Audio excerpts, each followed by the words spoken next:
या देवी सर्वभूतेषु माँ चंद्रघंटा रूपेण संस्था नमस्तस्तै नमस्तस्तै नमस्तस्तै नमो नमः। जय माता दी। आप सभी का स्वागत है मेरे YouTube चैनल भक्तिपीडिया पर। आप सभी को नवरात्रि के तीसरे दिन की हार्दिक शुभकामनाएं। नवरात्रि का आज तीसरा दिन है और आज के दिन माँ दुर्गा के तीसरे स्वरूप चंद्रघंटा की पूजा की जाएगी। माँ दुर्गा का पहला शैलपुत्री और दूसरा ब्रह्मचारिणी स्वरूप भगवान शंकर को प्राप्त करने के लिए जब माता भगवान शंकर को पति रूप में प्राप्त कर लेती हैं तब वे आदि शक्ति के रूप में प्रकट होती हैं और चंद्रघंटा बन जाती हैं। आज के इस वीडियो में आप रसपान करने वाले हैं माता चंद्रघंटा की पावन कथा का, तो आइए श्रवण करते हैं। शारदीय नवरात्रि का तीसरा दिन माँ दुर्गा के तीसरे स्वरूप माता चंद्रघंटा को समर्पित है। देवी भागवत पुराण के अनुसार माँ दुर्गा का ये स्वरूप परम शक्तिदायक और कल्याणकारी है। इनके मस्तक में घंटे के आकार का अर्धचंद्र है, इसी कारण देवी का नाम चंद्रघंटा पड़ा है। माँ दुर्गा की ये शक्ति तृतीय चक्र पर विराज कर ब्रह्मांड से 10 प्राणों और दिशाओं को संतुलित करती है और महाआकर्षक प्रदान करती है। इनकी उपासना से भक्तगण समस्त सांसारिक कष्टों से छूटकर सहज ही परम पद के अधिकारी बन जाते हैं। माँ चंद्रघंटा के स्वरूप की बात करें तो नवरात्र के तीसरे दिन दुर्गा जी के तीसरे रूप चंद्रघंटा देवी के वंदन पूजन और स्तवन करने का विधान है। इस दिन देवी के मस्तक पर घंटे के आकार का अर्ध चंद्रमा विराजमान है। माता चंद्रघंटा देवी के मस्तक पर घंटे के आकार का अर्ध चंद्रमा विराजमान है, इसीलिए इनका नाम चंद्रघंटा पड़ा। इनके शरीर का रंग स्वर्ण के समान चमकीला और वाहन सिंह है। माता चंद्रघंटा देवी के 10 हाथ माने गए हैं और ये कमल, धनुष, बाण, खड्ग, कमंडल, तलवार, त्रिशूल और गदा आदि जैसे अस्त्र और शस्त्र से सुसज्जित हैं।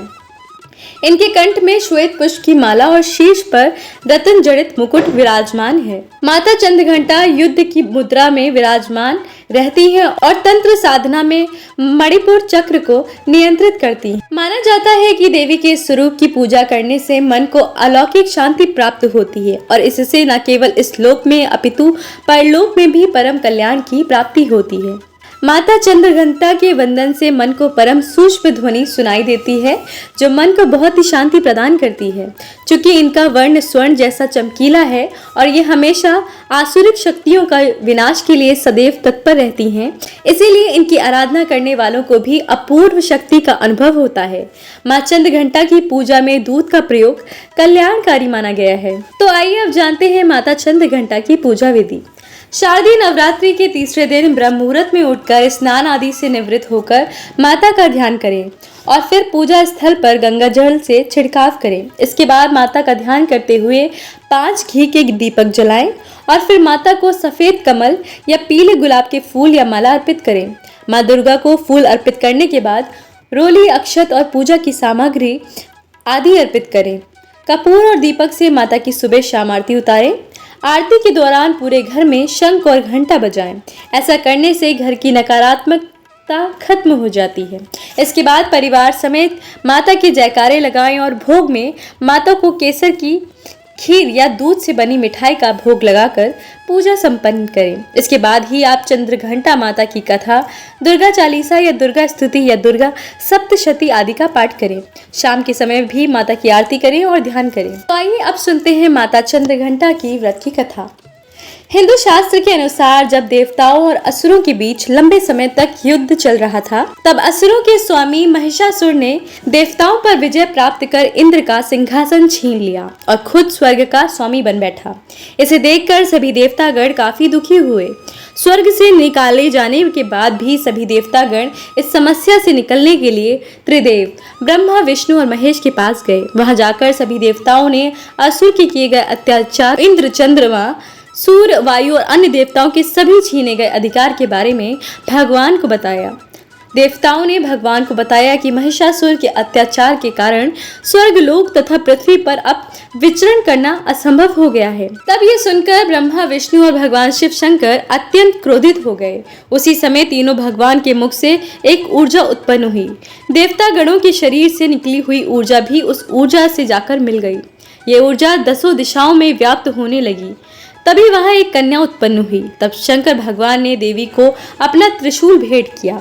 भगवान विष्णु ने भी उनको चक्र प्रदान किया। इसी तरह सभी देवता ने माता को अस्त्र शस्त्र देकर सजा दिया। इंद्र ने भी अपना वज्र और ऐरावत हाथी माता को भेंट किया। सूर्य ने अपना तेज तलवार और सवारी के लिए शेर प्रदान किया। तब देवी सभी शस्त्रों को लेकर महिषासुर से युद्ध करने के लिए युद्ध भूमि में आ गईं। तब महिषासुर ने अपनी सेना को मां चंद्रघंटा पर हमला करने को कहा।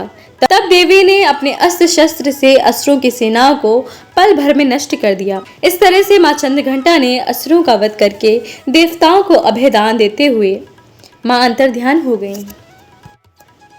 तो ये थी माता चंद्रघंटा की कथा। और अब श्रवण करते हैं माता की आरती का। जय माँ चंद्रघंटा सुख धाम पूर्ण की जो सभी मेरे काम, चंद्र समान तुम शीतल दाती, चंद्र तेज किरणों में समाती, क्रोध को शांत करने वाली, मीठे बोल सिखाने वाली, मन की मालक मन भाती हो, चंद्रघंटा तुम वरदाती हो, सुंदर भाव को लाने वाली, हर संकट में बचाने वाली, हर बुधवार जो तुम्हें ध्यावे, श्रद्धा सहित जो विनय सुनावे, मूर्ति चंद्र आकार बनाए, सन्मुख घी की ज्योत जलाए, शीश झुका कहे मन की बात, पूर्ण आस करो जगदाता, कांचीपुर स्थान तुम्हारा, कर्नाटका में मान तुम्हारा, नाम तेरा रटू महारानी, भक्त की रक्षा करो भवानी, भक्त की रक्षा करो भवानी। तो ये थी माँ चंद्रघंटा की कथा। तो अगर आपको ये वीडियो पसंद आया है तो वीडियो को लाइक जरूर कीजिएगा। अगर आप मेरे चैनल पर पहली बार आए हैं तो चैनल को भी सब्सक्राइब कीजिएगा। और हाँ, कमेंट में जय माँ चंद्रघंटा लिखना बिल्कुल मत भूलिएगा। माँ चंद्रघंटा आपके जीवन के सभी कष्टों को हर ले और माँ सदैव आपकी आसुरी शक्तियों से रक्षा करें।